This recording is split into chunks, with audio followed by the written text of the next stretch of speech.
Bapak Ibu Saudara yang terkasih di dalam Tuhan Yesus Kristus. Setelah kita mengenal 3 bahasa kasih sebelumnya, yaitu sentuhan fisik, kata-kata penegas, waktu berkualitas, maka saat ini kita akan sejenak melompat masuk ke dalam bahasa kasih yang berikutnya, yaitu pelayanan dahulu dan hadiah kemudian. Karena kebetulan esok hari adalah hari ulang tahun GKI Pakuan yang ke-36 dan mengangkat tema tentang pelayanan. Sehingga tema malam ini bisa inline dengan apa yang dicanangkan dalam hari ulang tahun GKI Pakuan esok hari. Bapak Ibu Saudara yang terkasih, pada umumnya orang berpikir seperti apa yang dipikirkan Plato dan dikatakannya kepada teman-teman filsuf sejamannya yang demikian. Siapa yang senang kalau harus melayani? Dan pada malam hari inilah terbuka wawasan bagi kita bahwa ternyata pelayanan itu adalah suatu bentuk dari bahasa kasih. Ada pepatah mengatakan tindakan berbicara lebih keras daripada kata-kata. Oleh karena itu, Bapak Ibu Saudara, betapa sia-sianya ribuan kata-kata yang telah diucapkan oleh orang tua kedua anak yang ada di dalam film yang akan kita saksikan berikut ini, karena semuanya pada akhirnya akan terbuang sia-sia. 大人经常以为和我们说很多话就是沟通了，其实他们都是自己讲自己爽，而我们通常都是假装在听，然后一边听啾，另一边出。我们到底有没有听进去？他们不管，只要他们有讲就算了。知道吗？马上，听啊，动。你看奶奶，她讲得多爽啊！我看我们被淹死了，他们都不知道为什么。唉，大人说了那么多话，为什么不明白多了就很难消化的道理呢？有时候我们真想把话说清楚一点。你看你还顶嘴，你话很多哦。妈妈教你是为了要你好，你还没大没小。我们用心良苦，是不想你走冤枉路。刚才我说那么多，你明白吗？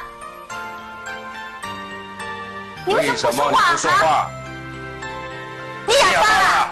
对呀，说什么都要被骂，所以我们慢慢就变成哑巴。 Ini benar Bapak Ibu Saudara. Bagi orang-orang yang berbahasa kasih utama pelayanan, melakukan sesuatu yang kita tahu bahwa orang lain akan senang bila kita melakukan hal itu adalah sebuah ungkapan kasih.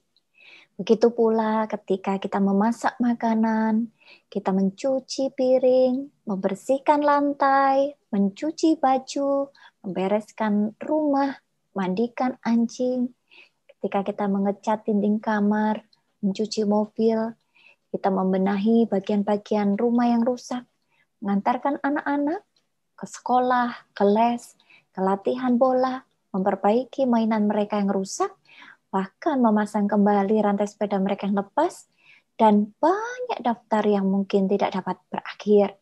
Seorang yang berbicara bahasa kasih pelayanan akan selalu mencari di sekitar rumahnya dan di sekitar lingkungannya sesuatu yang dapat ia lakukan untuk orang lain.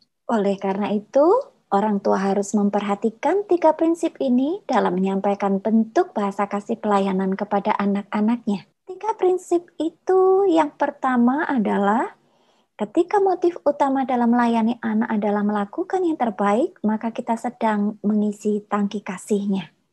Lalu yang kedua, kita harus membedakan antara melumpuhkan kemampuan anak kita dengan tindakan melayani karena kasih. Dan yang ketiga, tindakan melayani yang kita lakukan terhadap anak kita, kelak itu akan diteladani di sepanjang hidupnya. Seperti apa yang dikatakan oleh Bapak Sproul ini, bahwa dalam persepsi Alkitabiah, kasih itu lebih berfungsi sebagai kata kerja ketimbang kata benda. Dan apa yang dikatakan Jerry Chapman bahwa tindakan melayani itu merupakan satu langkah tengah.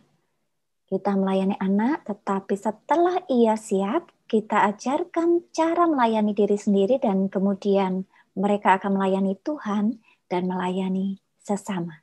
Tujuan akhir dari tindakan melayani adalah membantu anak menjadi orang dewasa yang matang dan mampu memberikan kasihnya kepada Tuhan dan sesama melalui layanannya. Demikian juga dengan pasangan suami istri, Bapak Ibu Saudara.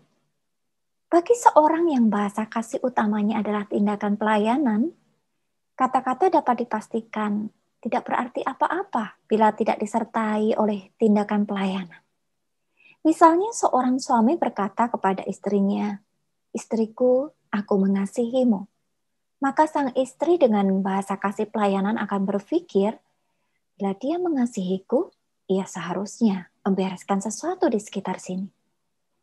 Suaminya mungkin bersungguh-sungguh dengan kata penegasannya.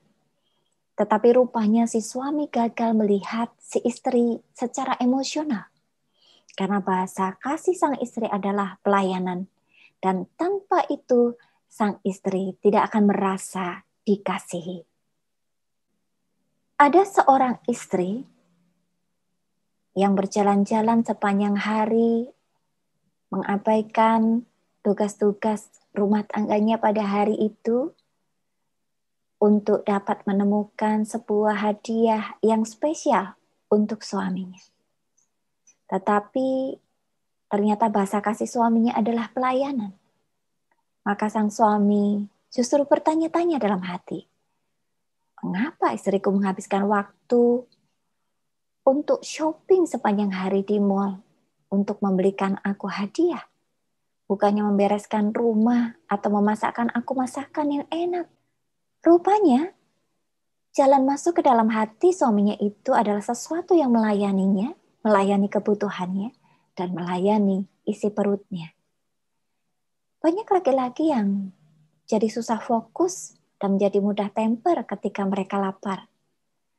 Mereka ini mungkin adalah pria yang bahasa kasihnya adalah tindakan pelayanan. Bapak Ibu Saudara, kita akan menyaksikan video tentang sepasang suami istri yang setia melayani sampai akhir hayatnya.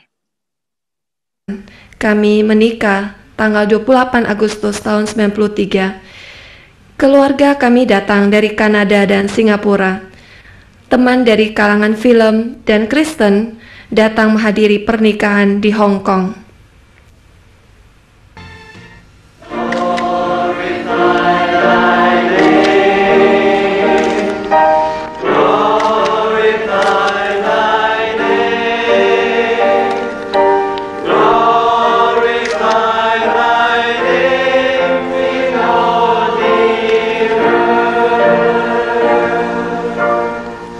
September 1994, hasil scan keluar.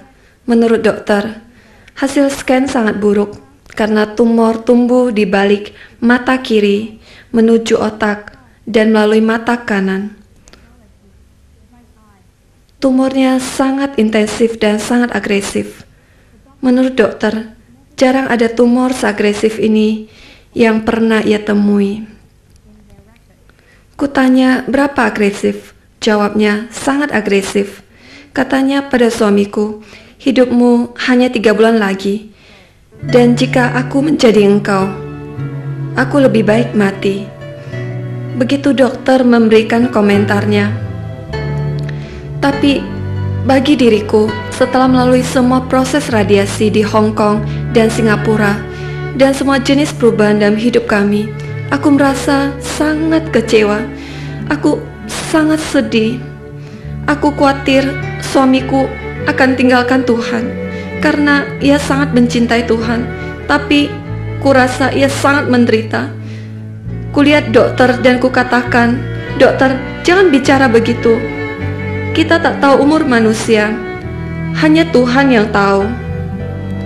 Kata dokter, "Aku berhak katakan apapun, kau tak bisa melarang."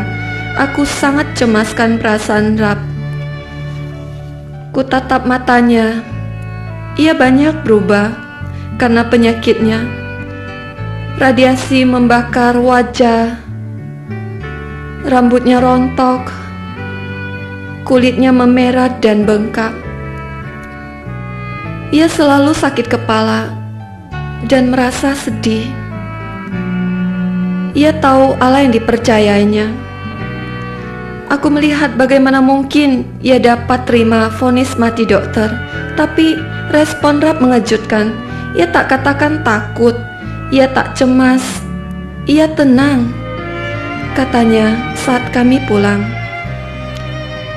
Elis, Alkitab katakan, hidup kita sepenuhnya di tangan Tuhan, bukan di tangan dokter.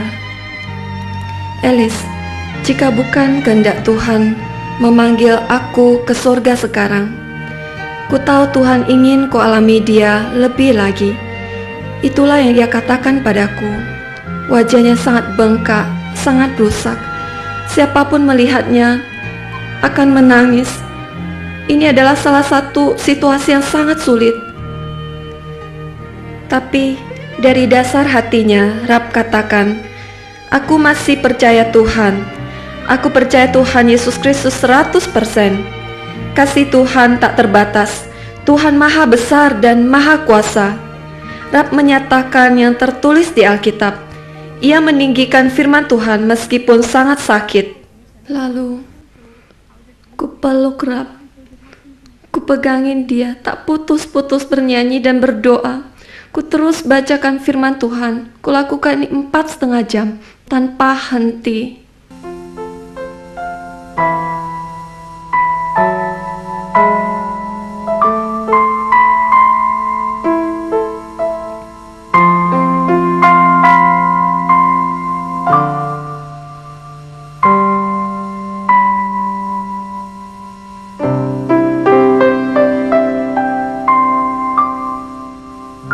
Mari kita berdoa.